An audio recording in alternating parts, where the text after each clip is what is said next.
Take a deep breath, sit back, and think about your brand. Think about your product. Are you communicating the way you think you are communicating? You may be thinking that you are doing everything 100%, or even if you're a startup and you're trying to figure things out, take that same deep breath, think about your business, think about your brand, and are you communicating or have you created a message that resonates? If you're not sure, or even if you are sure, or maybe it's a refresh opportunity, sit back and say, how do I get that brand to resonate? Am I doing the right job? If you kind of think along those lines, then contact your great marketing person that you work with, whatever that might be the case, and go through a branding exercise to recheck, to reformulate, to rethink.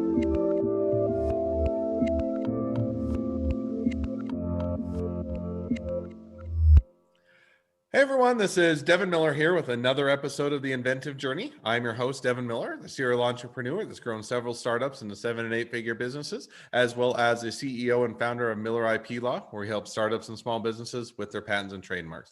If you ever need help with yours, just go to strategymeeting.com, and we're always here to help. Now, today we have another great guest or expert episode and we also have another great guest, but an expert episode with Andy Gray. And we're going to be talking a little bit about messaging and branding. And we've got into sometimes a little bit of the weeds as to how to do, whether it's SEO or social media or some of the, some content creation, but we really never taken a step back and talked a little bit more about how do you actually define what your messaging should be? How do you define what your brands should be? How should you say things? What should you say? When should you say them? Where should you say them? And all those good things and a whole bunch more. So we'll be having a great conversation about that. And with that, welcome onto the podcast, Andy. Hey, thanks, Devin. I appreciate the opportunity. And I'll just tell you a really quick thought process about how I think. And you kind of communicated, presented my got to everybody that's listening and watching. It's all about what you say, how you say it, and can you say it in a way that resonates with whomever you're saying to? And that type of thought process is what I am so passionate about when it comes to marketing and branding. It's kind of what I build my career on, which is all about making sure that you know when you're communicating inside an organization or you're communicating to people that you want to be attracted to your products, you've got to be very consistent in your thought process. You've got to be quick to the point to get something communicated well enough so that people want to learn or read or see more about who you are and what you have to offer. And so before we dive too deep into the expertise, and we'll absolutely will, why don't we give the audience just a kind of a 1 or 2 minute kind of introduction to a little bit of who you are, why you're the expert, why you know what you're talking about, and why they should listen. So give us just that kind of brief introduction. Absolutely. So, I've built my career in advertising and marketing. I've been doing it for several decades, and I have worked in the corporate world, corporate 500, Fortune 500 companies on both sides of the advertising and the business side of marketing and advertising. And I've also built in the last almost dozen years my own book of business as a entrepreneur consultant in the area of branding and marketing.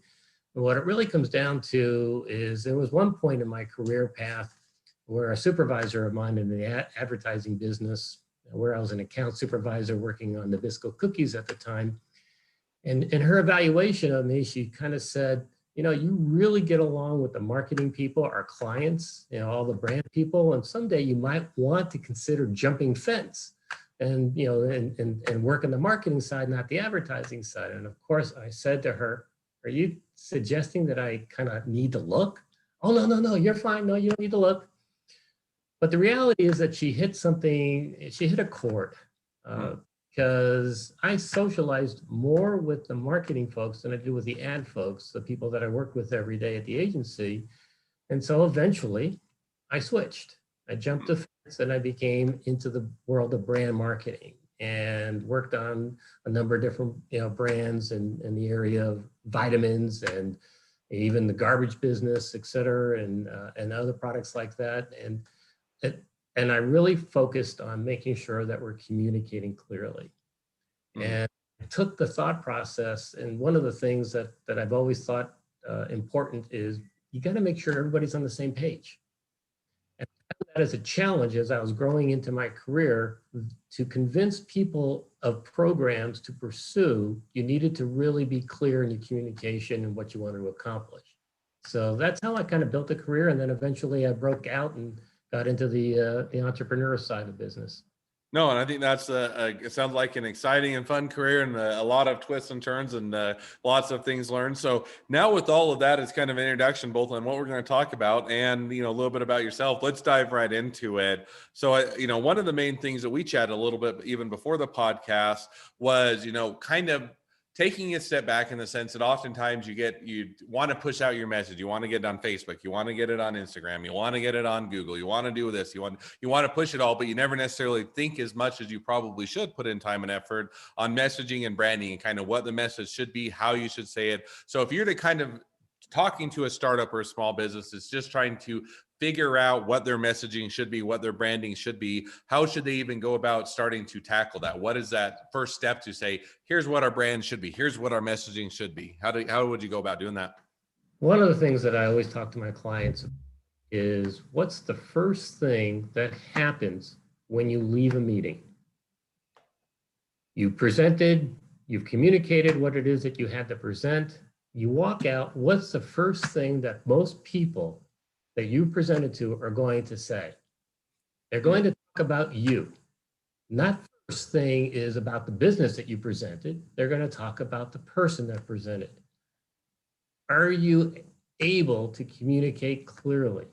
If you get your message across, then they're going to listen to the rest of what you have to say. So when I ask clients, what is it that they need to hear? They need to hear the person speaking. Or if they're reading an e-blast or if they're reading a social post, they need to see what it is that you're saying quickly enough to read the rest. Comment that I always kind of say is, the guy back in the ad business, David Ogilvy, back in the Mad Men days of advertising, before my time. He said that on average, 80 cents out of every dollar you spent is on the headline. You can't get that correct. You can't get people to read the rest of what you're saying or writing or showing. So that's the starting point. I get asked a lot, hey, can you put me on Facebook? Well, yeah, but what's your message? What are you going to say? And how do you know it's the right message? That's where I start. So let me follow up on that, because there's a couple different things that you touched on. One is kind of, and I like the idea of, if you're in a meeting, what's the first thing? Well, usually you walk out and say, oh, that was a boring meeting, or that was a good meeting, or that was interesting. But I agree with you that a lot of that is as much to do with how you present, what you present, as far as you have to get almost past that first hurdle before they even listen to the message. Because right. if you're in a monotone voice and or it's slow and drawn out, they're not even going to listen to the message. Right.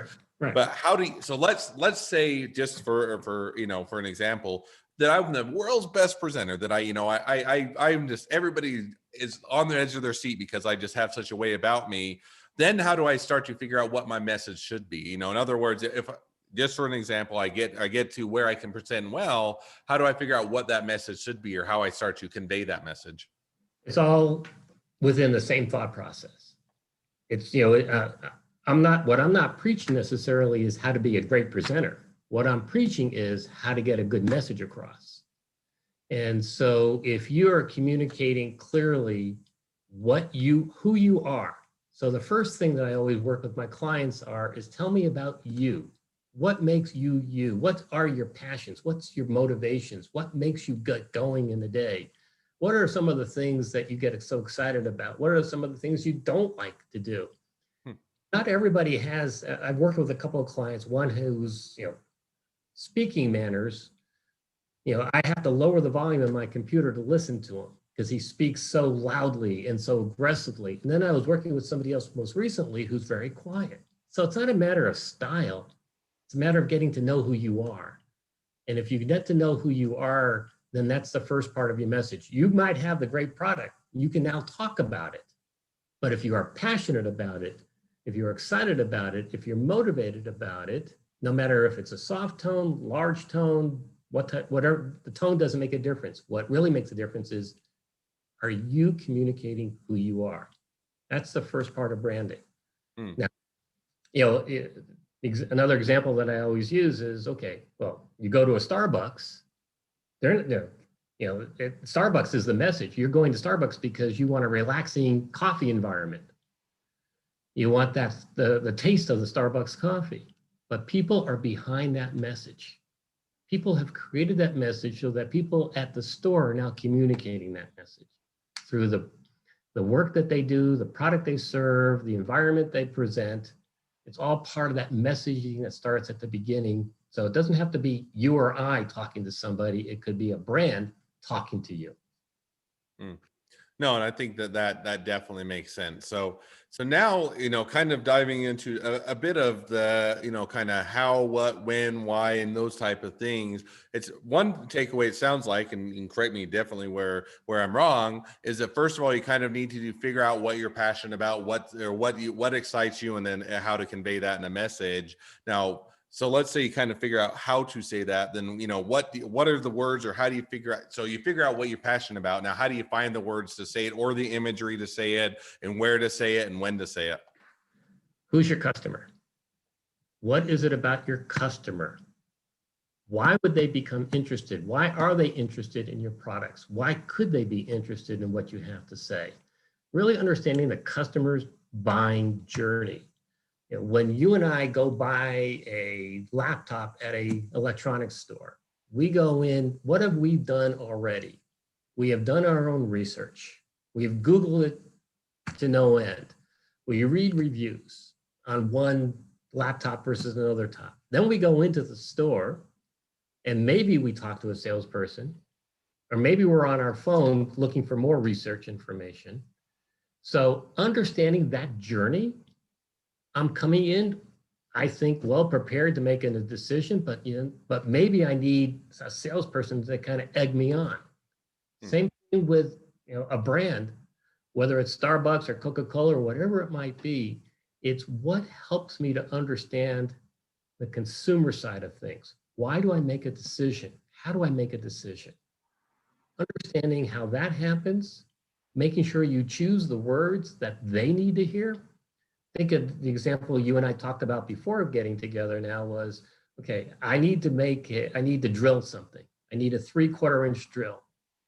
I'm not looking for the brand. I'm looking for the benefit of the brand.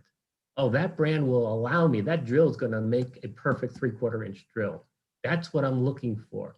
Understanding those words, understanding the consumer, the customer, how that decision process goes, helps you to then know what it is that you need to say.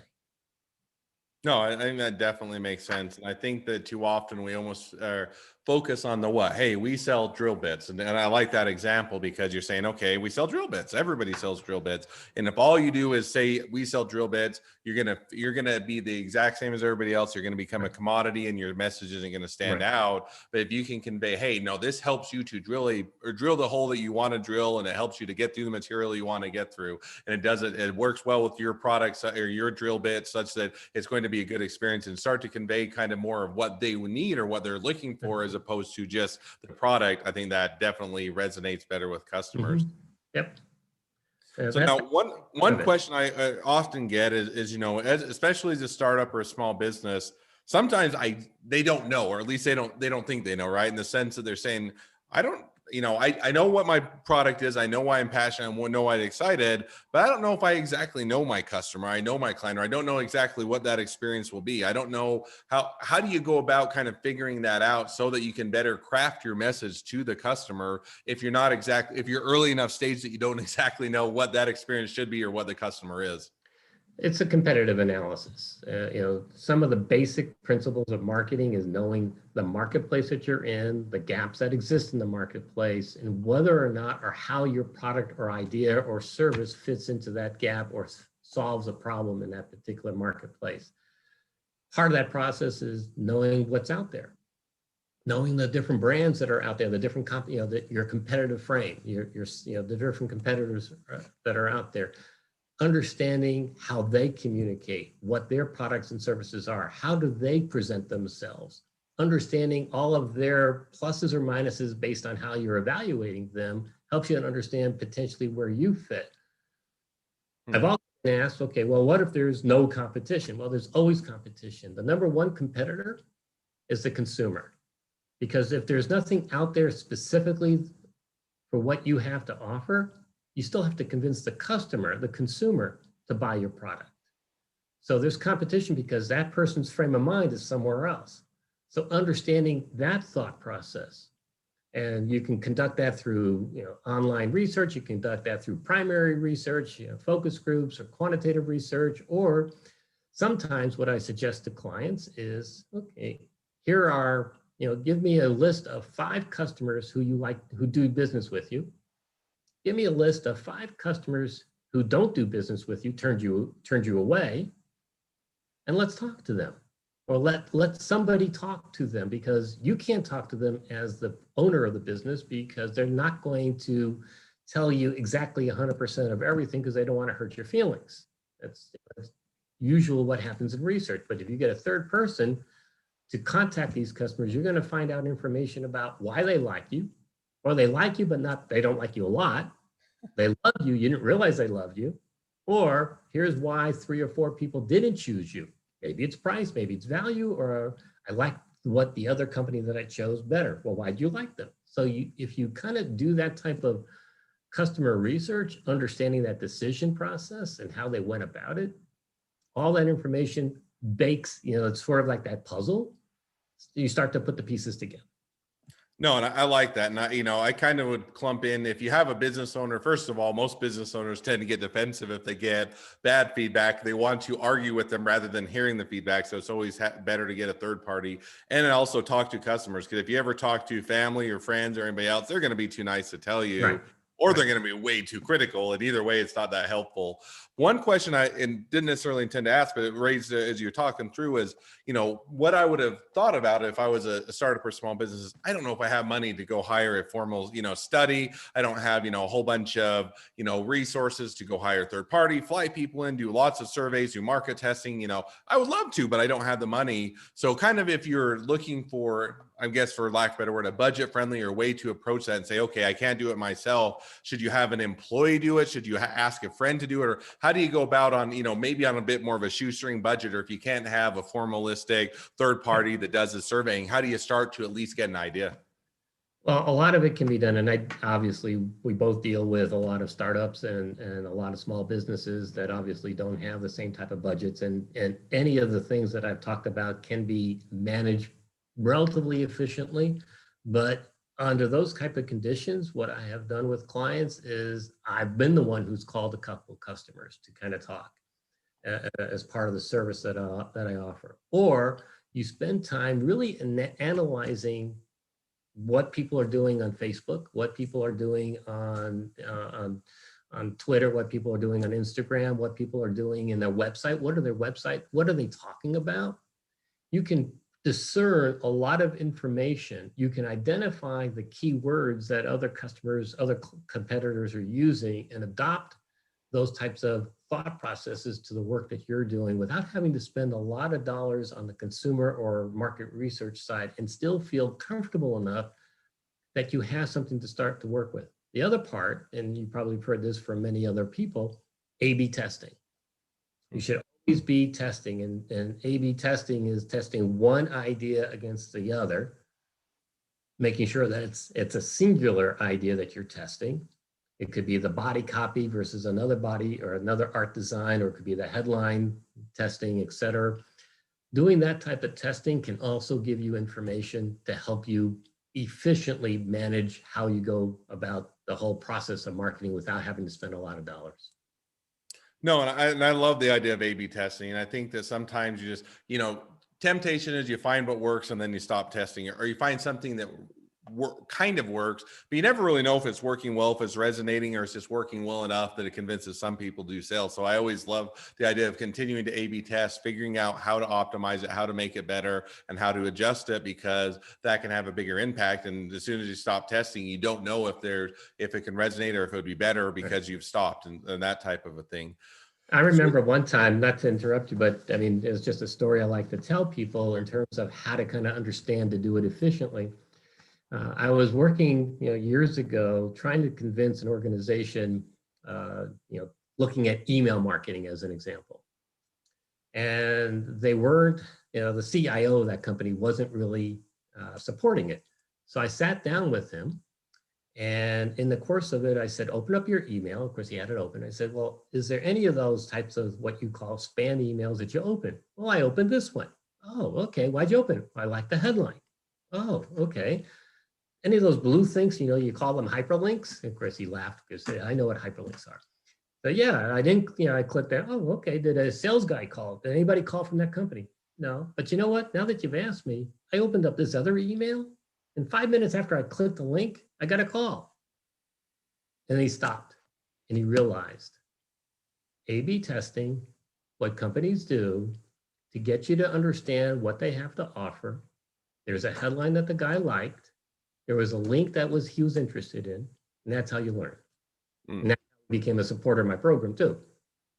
No, and I think that's great because I mean, I like the idea of, almost analyze, why did you open this one? Why did you not open this one? Why did you click this? Why did you not click this? Why did you accept a call from the one and not even get a call from the other guy? And if you never tested, you would never know. So I think that's a great message. And I think that goes along with my next question is one of the things I think we chatted a bit before is, making sure your message is clear. And I think that's oftentimes easier said than done because a lot of times, at least when I've worked with a lot of startups and small businesses, you have a lot of things that you're excited about to tell your message. You have, all these features, all of these different things that differentiate you, that make you better, that you're excited about, that you do internally, a lot of which your audience or your customers don't necessarily, they care in the sense that they get a good experience, but they don't need to tell them everything behind the scenes. So how do you make it kind of a clear and concise message such that it conveys the information that you do need while leaving out the information they don't? And I guess some of that's A/B testing, but how do you even decide, how do you start to figure out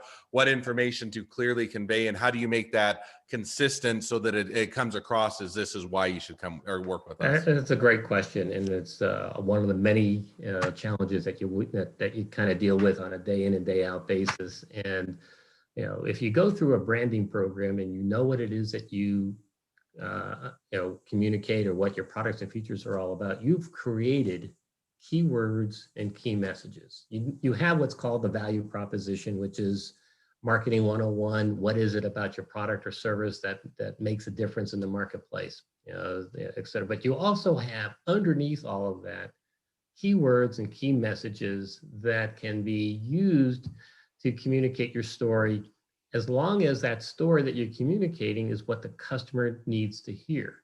So depending upon your product or service, you may have a customer group, let's say customer group A over here and a customer group B over here, and what they're looking for on this side may be slightly different than on this side, but your key messages are consistent. Who you are as a brand is consistent. You may go to Starbucks because you like their coffee. I may go to Starbucks because, well, pre-COVID, I liked sitting in this store where I could work remotely, type of thing. Depending upon what's important to me is the message that I end up hearing. And either case, I'm hearing that message. So it's knowing who that target audience is, knowing that you've got an overall brand message that you're communicating, and any of the words that you've identified or any of the phrases you've identified as key thoughts or key messages becomes how you end up communicating and how you end up choreographing how you're talking to whomever you're talking to. No, and I like that. And I think that definitely has a lot of insight to it. Well, we're starting to wrap up towards the end of the podcast, and there's always so many more things I want to talk about than we ever have time to talk. But one thing I always like to do is end the podcast with the expert episode with one question, which is, there's a lot of things that we chatted through, a lot of things that businesses could be doing, should be doing. And, it can sometimes be overwhelming. They can say, man, there's just so many things and I should get going on 20 different areas. And they can't because they don't have enough time. So if they were to only take away one thing, meaning if they could only get started on one thing that was an actionable item, say they could get started today doing something to improve their branding, improve their messaging, and make it a better, what would that one takeaway be? What's the one thing, if nothing else, that they should start doing? Take a deep breath, sit back, and think about your brand. Think about your product. Are you communicating the way you think you are communicating? You may be thinking that you are doing everything 100%, or even if you're a startup and you're trying to figure things out, take that same deep breath. Think about your business, think about your brand, and are you communicating or have you created a message that resonates? If you're not sure, or even if you are sure, or maybe it's a refresh opportunity, sit back and say, how do I get that brand to resonate? Am I doing the right job? If you kind of think along those lines, then contact your great marketing person that you work with, whatever that might be the case, and go through a branding exercise to recheck, to reformulate, to rethink. No, I think that's great. And I like the simpleness. If I were to take away nothing, is take a breath and then think about your brand and think about your messaging. Because too often you just want to get it or we've already got it. We're just going to keep going and you go, go, go. And you never really take that time to actually think about the process, think about the messaging, think about how the customers receive it. And if you take a step back and think about it, you're probably going to find things that need to be done clear, need to be done better. You'd like to say differently and that would be worded better. So I think that's a great message. Well, as we wrap up, if people want to reach out to you, they want to be a customer, a client, they want to hire you, they want to be an employee of yours, they want to invest in your business, they want to be your next best friend, any or all of the above, what's the best way to reach out, find out more? Okay, I'm going to give you my email address and I'll give you my phone number. My email address is andy@inunitysm.com. That's INUNITYSM.com. In Unity. And I kind of created that name because of the thought process of getting everybody on the same page, getting everybody in unity together. That's how I came up with that name at 2 o'clock in the morning one night. So Andy@inunitysm.com, or my phone number, 954-684-7798. Awesome. Well, I appreciate all the expertise you've shared, all the knowledge and information. Definitely been a wealth of learning on my end.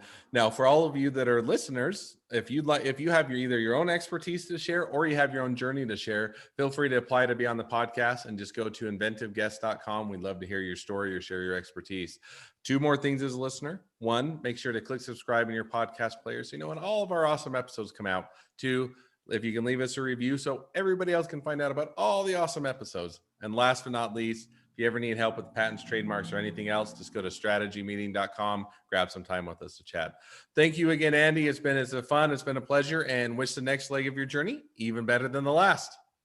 I appreciate it, Devin. This was really fun. I appreciate you inviting me on. This was really good. I thank you for the time. Absolutely.